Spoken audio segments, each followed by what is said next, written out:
Welcome to this very special edition of the KAJ Masterclass Live, the show which ensures that you profit from your time spent here with experts, either through their industry insights, information, or simply learning from them.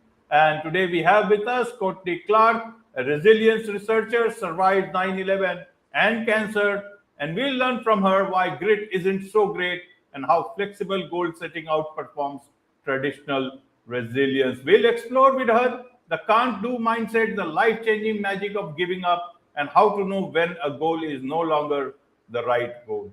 Welcome to the show, Courtney. Thanks, Ajay. You're welcome. Welcome to the show, Courtney. Welcome to India in this online form. And I'm sure not just in India, but a lot of people across the globe will benefit from what we are going to talk right now. We'll talk about grit, we'll talk about resilience, and we'll much talk things around that. But before that, let's learn a bit about your journey, your background, your story, so that the audience knows who they are listening to. Sure. So I am a researcher on resilience, but I came at my career by accident, like a lot of good careers. And I was working in the nonprofit space, but I had been diagnosed with cancer several times. And then because of cancer, they found a brain aneurysm that was about to hemorrhage. And so I had gotten so interested in the concept of resilience. Why do some people seem to bounce back from struggles and other people don't? And so in grad school, I started researching how people overcome trauma and where resilience comes from. And I have to tell you that while commonly we think of resilience as coming from positivity, I don't, Ajay. I think it comes from adaptability. And that's what my research is about. Absolutely, absolutely. So adaptability, we'll come to that. But you see, we humans, we have been brought up in a way when we talk about, there is always light at the end of the tunnel. The darkest hour is just before dawn. And then also they talk about Thomas Edison, who failed many times. And then they talk about the bulb and all those stuff. So people build up those things like we should, many a times, we should never give up. And many a times circumstances make them not give up. And then sometimes it may look like success to others, but they know the real story. Help us understand with this sort of background, this sort of conditioning, when is grit great and when it is not? When does it stop being great? I think you hit on something really important. When I started doing this work and I started talking to people about it, I wondered if that whole quitters never win, I thought it sounded maybe like a very American philosophy, but I'm hearing from people all over the world that it's not unique to America. Do they have a philosophy like that in India? Are you taught, never give up, quitters never win? Not in the same degree, but yes, not in that same degree. Not in the same degree.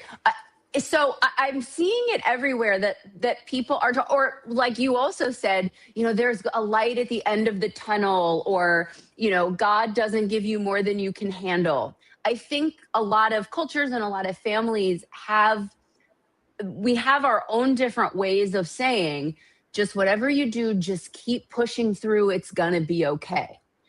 And while I don't think that's wrong as a mindset, I think it can be dismissive to people who are really struggling through something difficult. So what I've found is that this over-reliance on grit, never give up, you can do anything you put your mind to, that's making us less flexible and less adaptable to change. So my research team and I did a study. It's all Americans, with working Americans, but we found that 71% were taught to never give up. And we found that in that case, those individuals were less likely to be able to pivot, to rethink, to do something different when they couldn't do it the way they've always done it. Absolutely, absolutely, Courtney. Is it because giving up is, considered almost like failure, and people Yes. don't want to be branded as a failure? Forget about others, even by their own mind, and that is what makes them not look at things pragmatically, and that is why they keep on continuing with this so-called resilience. 100%. It's called sunk cost fallacy.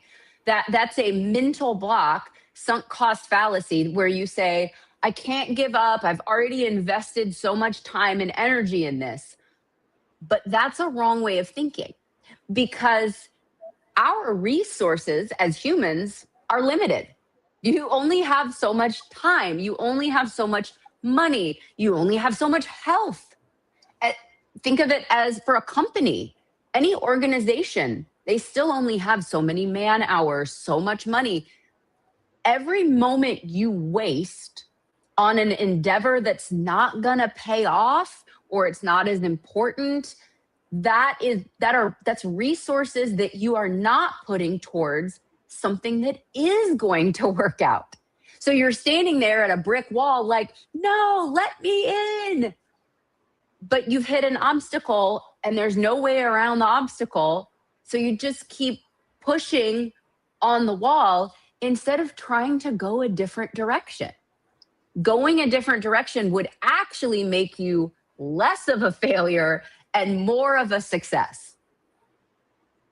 Absolutely. So help us understand, for the common person as well as for business leaders, how should they understand? What do you want them to understand about grit, resilience, giving up, the magic of giving up, in the way you want them to understand? There's 3 things that I highlight in my new book, The Shortcut. The first is why giving up actually makes sense. And that's what we just talked about.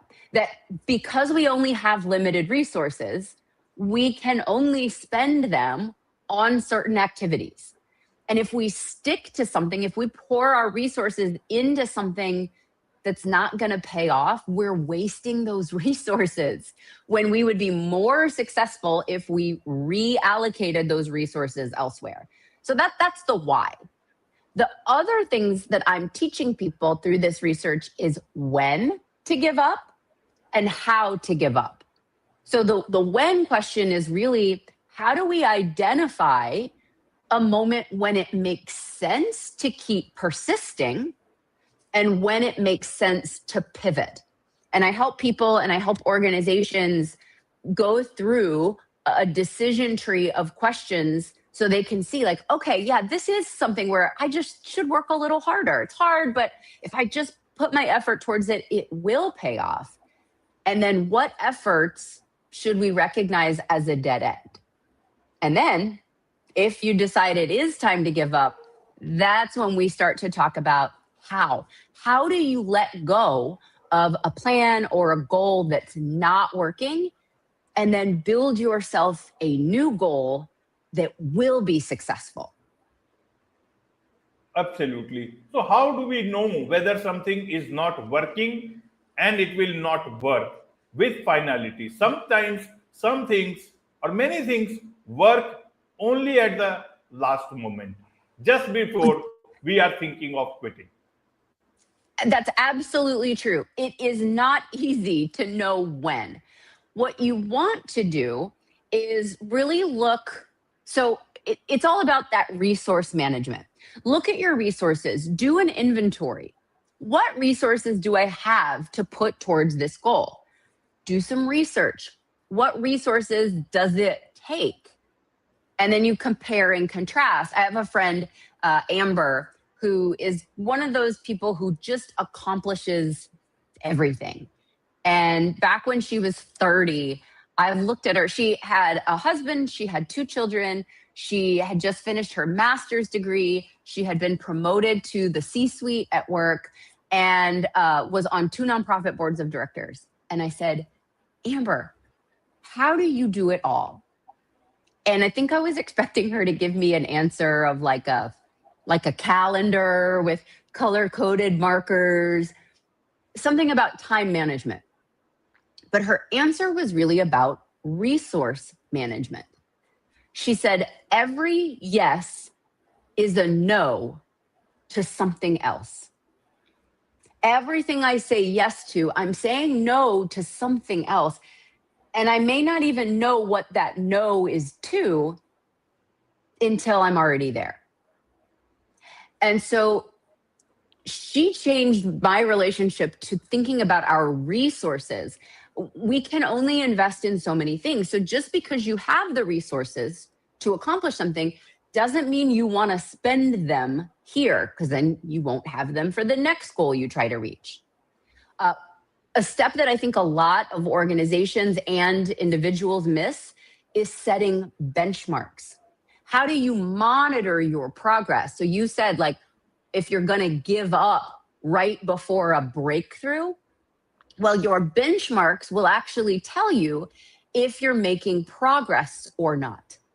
Because while giving up right before you make a breakthrough is a problem, it seems that a lot more people do the opposite. They're not making progress, but they're still not giving up.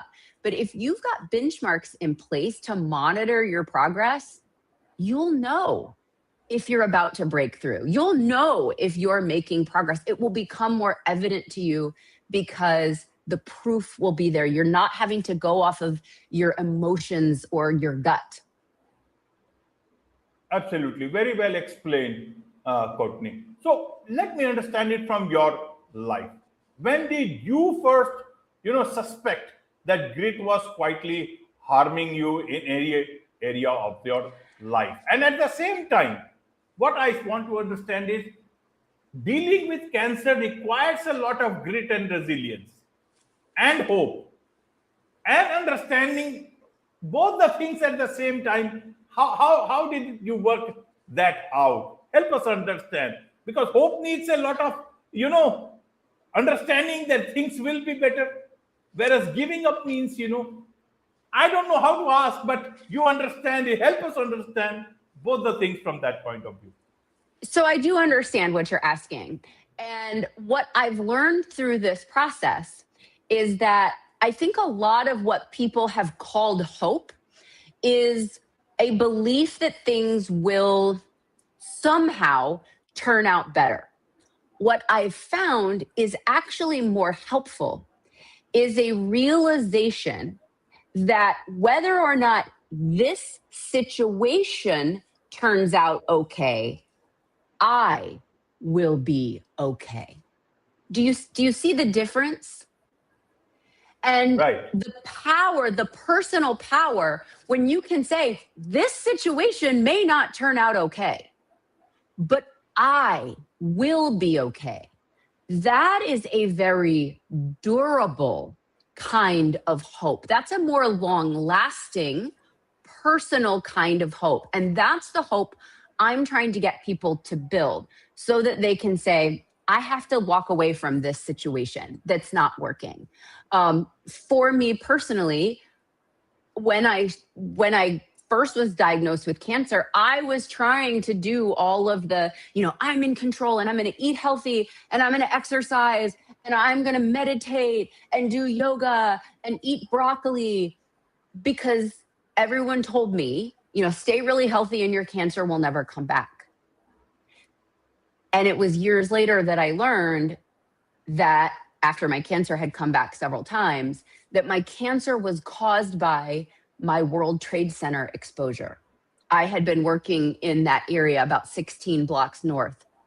And so going back to work every day for weeks and months, all the exposure to the asbestos and the pulverized concrete and everything that was in the air, that is what is going to probably continue to cause cancer in me. So I had to realize this is not in my control. I cannot prevent this from happening no matter how much broccoli I eat. But that doesn't mean that I can't still be okay. It's going to look different. And I have to give up my previous preconceptions of how it was going to be, but I will still be okay. And that's hope to me. Absolutely. So, how does this magic of giving up, how things pan out after that? If I give up on something, how do things happen after that? Well, so how they happen after that, and I'm joking that it's magic, but it's not magic. You don't want to give up easily or quickly. You just want to be aware of the right things to give up so that you're not wasting your valuable time and effort. So when you find something and you think, I think this is time to give up, what you then do is you build a new path to success. And what I tell people to do is take that old goal, whatever you were throwing away and realizing is outdated, not working, take a look at that goal and make the goal bigger. Supersize your goal. I call it goal supersizing, because your supersized goal is the reason you set your goal in the first place. It's the why, the meaning behind the goal. So when you think about what it is that you actually wanted to achieve that caused you to set that goal. So I think about value words. My supersized goal is legacy. I want to leave behind a legacy. And I'm doing that in my personal life and my work life. So supersized goals might be things like honesty and integrity, freedom. Think about those big words. That's actually why you set all the goals you set. And when you find your supersized goal, you will realize there's more paths to get there than the plan that you were trying to work before that wasn't working out. You will find what I call parallel plans, all these different paths that lead into your supersized goal. There's more ways to accomplish it. Absolutely. Absolutely, Courtney. You talked about adaptability at the beginning of the show. How should people understand adaptability? How does adaptability look like in real life? How should I be adaptable to everything? Or, others will have to be adaptable to what I want. Aha.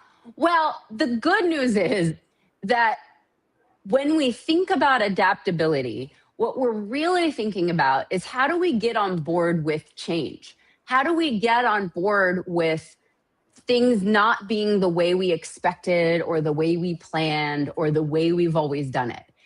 And the key lies in those parallel plans we just talked about.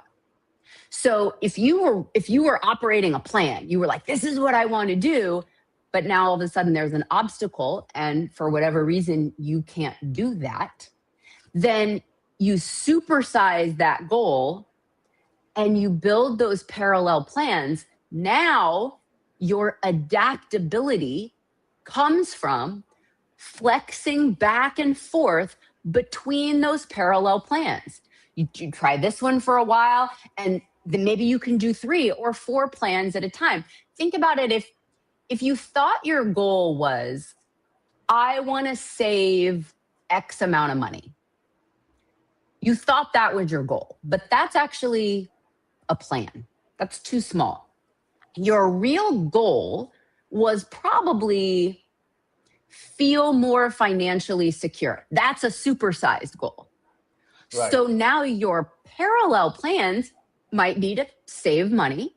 Another might be to cut spending. One might be to hire a financial advisor. You could start a side hustle and make more money. You could do some accounting and look at where you're losing money. So those are all parallel plans. And you can do all of them at the same time. So say you get to the end of the year and you didn't quite save X amount of money. You saved a little bit less than that, but you didn't fail because you also cut your spending by way more than that. And your financial advisor maybe had you invest in something that earned you way more than that. And you found some wasteful spending. So all in all, you end up the year with more money. You didn't fail at your goal because this time you had multiple ways to reach your new supersized goal. That is how we become more adaptable. We come up with lots of plans to get where we're going. Wonderfully explained, Courtney, indeed. And so this brings me to one thing is that, who are these whole ideas for? You have also written a book, if I understand, in terms. So tell us a bit about that. And who is this all thing for? Is it for lesser mortals or is it for almost everyone? It is for all the mortals. And I got to tell you, if you're using these strategies, you won't be a lesser mortal. You will be at the top of the heap because you're going to be the person that is adapting to how fast the world is changing today. You're going to see changes coming and you're going to be able to react very positively because you're not going to be afraid of change. You're not going to be stuck in, oh, but that's the way we've always done it. You're going to be like, okay, I know what's really important. I know how to find my supersized goal. I know how to build parallel plans, and I know how to flex between these parallel plans. So this book is great for individual people who are going through a change, whether it's a personal change or a change at work. And it's also great for organizations who want to think in broader ways about how they can set their goals, create their strategic plans, and be successful in a marketplace that's adapting really quickly. Wonderful. There is so much to learn about all this from you, Courtney, and I'm sure a lot of people, a lot of organizations would want to learn more from you, about you, learn, from your book and also perhaps be your client. What's the best way for them to do so? Well, you can find out all about me at CourtneyClark.com. But if you want a free chapter of the book, you can get it at shortcutbook.com. I'm not telling you not to buy the book, but you can start with a free chapter and see if it's for you. See if you like this idea that it doesn't all have to be about grit, working harder, quitters never win. But there's a better way to be adaptable and balance your grit with some flexibility. So go to shortcutbook.com and get yourself a free chapter. Wonderful. With this, it's a wrap on this very special edition of the KAJ Masterclass Live. Thank you so much indeed for joining us. Bye, Ajay. Good to talk.